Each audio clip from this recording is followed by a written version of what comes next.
청취자께서 보내주신 자료가 있는데, 와, 이거 정말 흥미롭더라고요. 어떤 내용이었나요? 그 2011년 영화 인타임 아시죠? 네, 그럼요. 시간을 화폐처럼 쓰는 그 설정의 영화? 맞아요.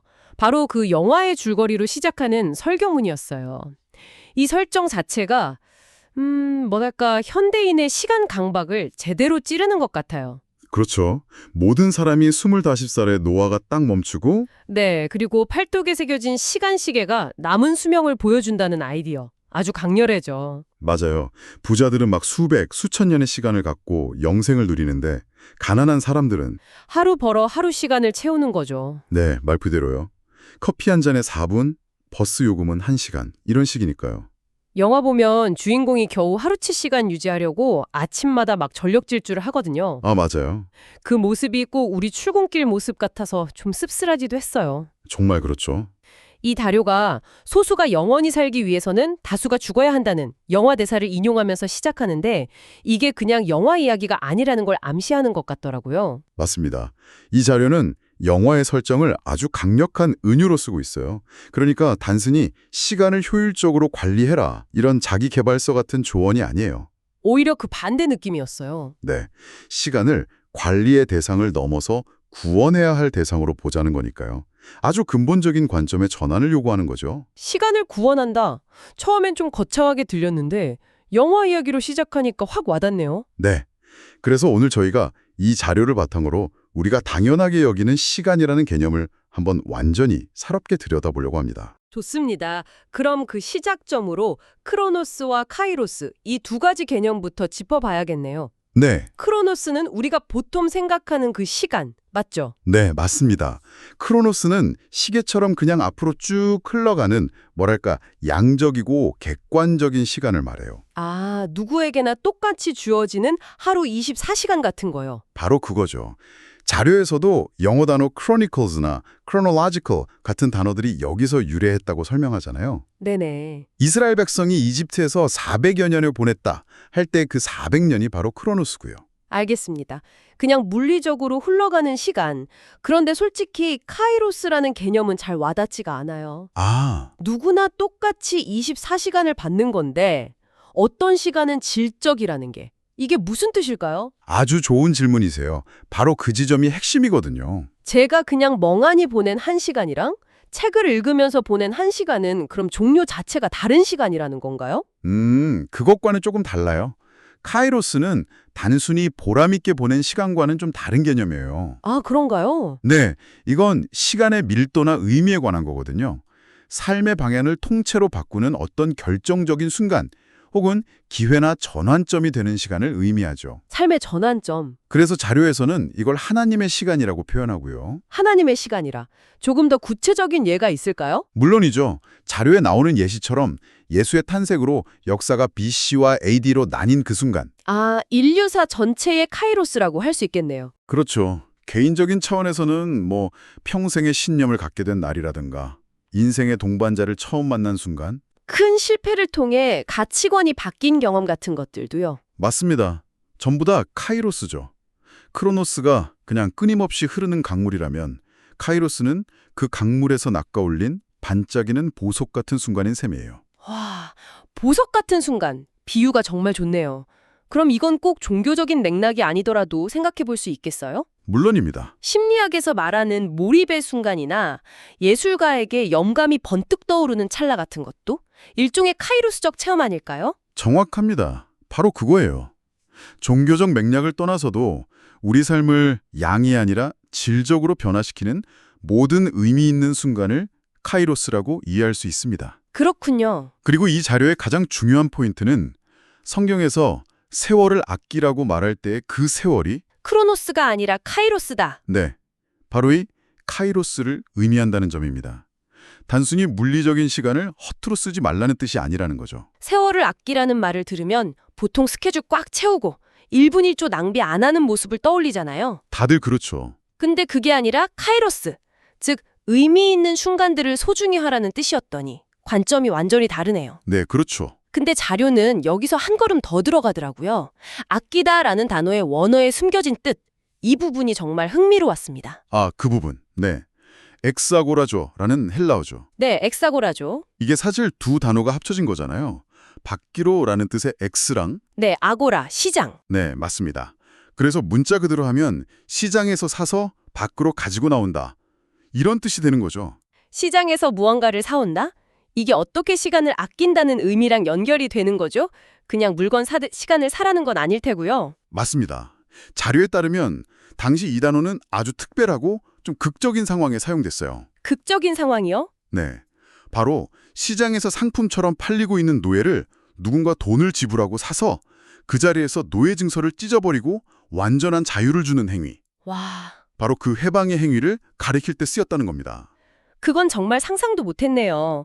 그냥 물건을 사는 게 아니라 속박된 존재를 값을 치르고 되찾아와서 자유롭게 풀어주는 행위. 그렇죠.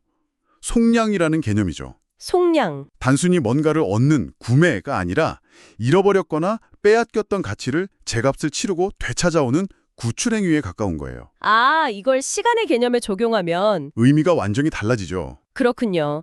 그럼 세월의 악기라는 말은 그냥 스케줄 관리 잘하라는 조언이 아니라 무의미함이나 죄의식의 노예처럼 묶여있는 우리의 시간들, 그 카이로스가 될 뻔한 순간들을 값을 치러 해방시키라는 명령이 되는 거네요. 맞습니다. 이건 시간 관리가 아니라 거의 영적인 수행에 가깝게 느껴지는데요. 정확한 표현이세요.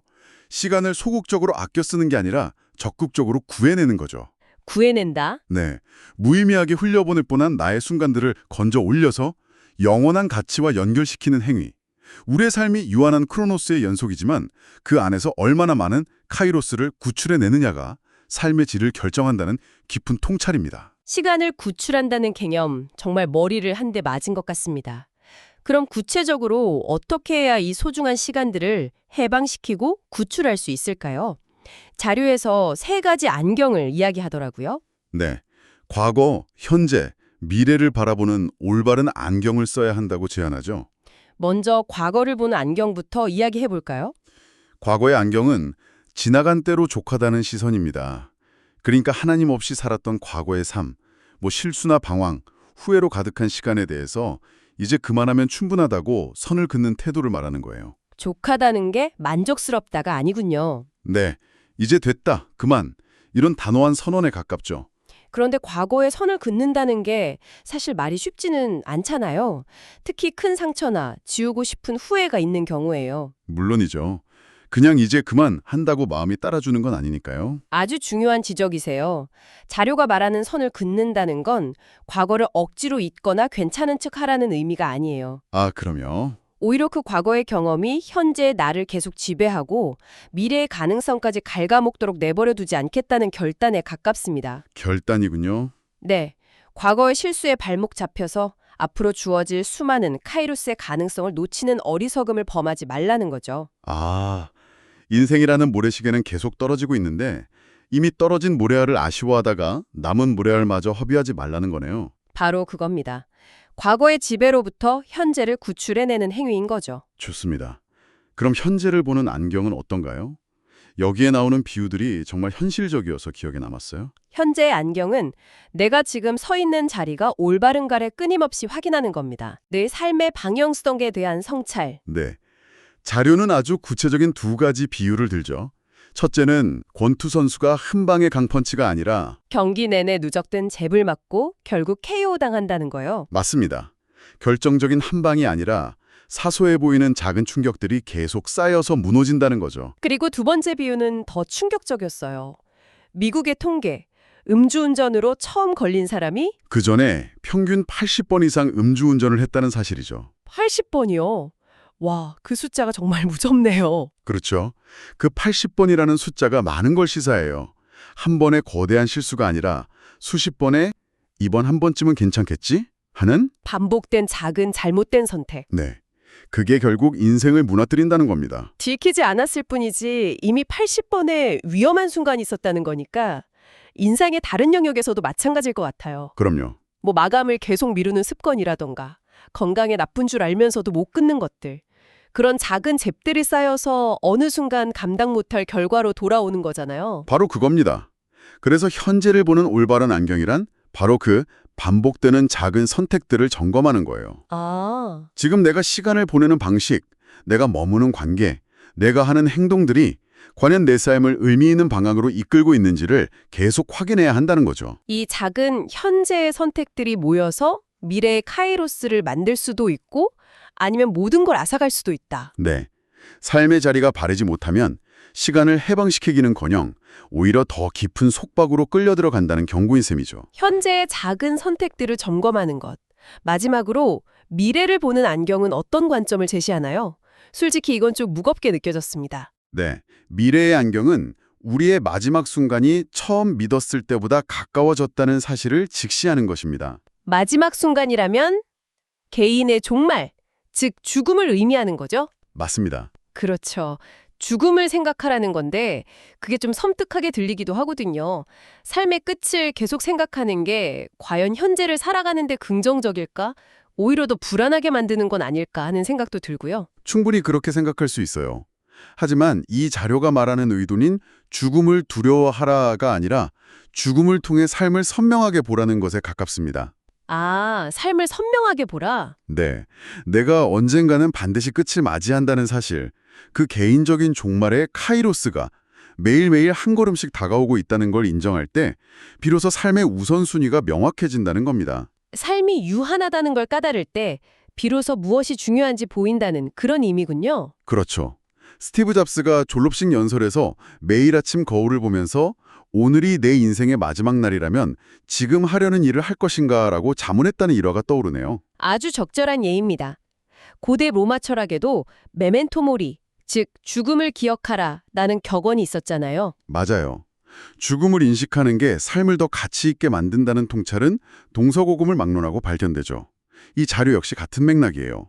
삶의 유한함을 직시할 때 우리는 눈앞의 세속적인 가치, 뭐 예를 들면 더 많은 돈이나 명예 같은 것들이요. 네, 그런 것에 집착하기보다 영원한 가치를 추구하게 된다는 설명이죠. 그렇군요.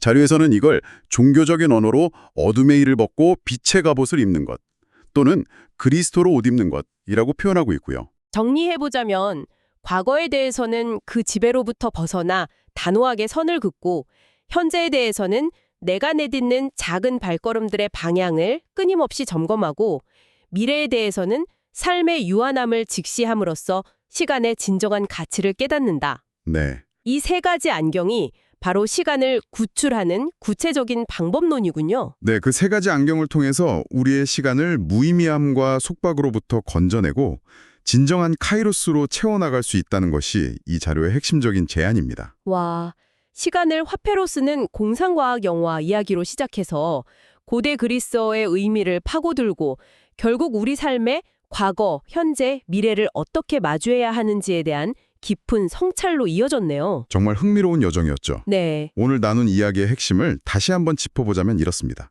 시간은 단순히 흘러가는 양적인 크로노스가 아니라 의미로 채워야 할 질적인 카이로스의 연속이라는 것. 네, 그리고 세월을 아낀다는 건 스케줄을 촘촘히 짜는 시간 관리가 아니에요. 마치 노예를 해방시키듯이 우리의 시간을 무의미함으로부터 구해내는 것. 맞습니다. 아주 능동적이고 용기 있는 행위라는 거죠. 그리고 그 구출 작전을 위해서 과거, 현재, 미래를 보는 올바른 안경이 필요하다는 말씀까지. 정말 많은 생각을 하게 합니다. 그렇죠. 이 자료의 내용을 바탕으로 청취자께서 한번 생각해 보실 만한 질문을 던져보면서 마무리할까 합니다. 좋은 생각입니다. 오늘 대화의 깊이를 더해줄 것 같네요. 영화 인타임에서 불평등의 핵심은 시간의 양이었어요. 네, 그랬죠. 부자들은 수천 년을 가졌고 가난한 자들은 단 하루를 가졌죠. 하지만 오늘 분석에 따르면 진정 비극은 수많은 크로노스를 가졌음에도 불구하고 의미 있는 카이로스를 단 한순간도 만들어내지 못하는 것일지도 모릅니다. 만약 청취자께 영화 속 부자처럼 수백 년의 시간이 주어진다고 상상해 보세요. 단, 그 시간 동안 어떠한 영원한 가치나 의미 있는 관계도 만들 수 없고 삶의 전환점이 되는 그 어떤 카이로스도 경험할 수 없다는 조건이 붙는다면 그래도 그 시간을 원하시겠습니까?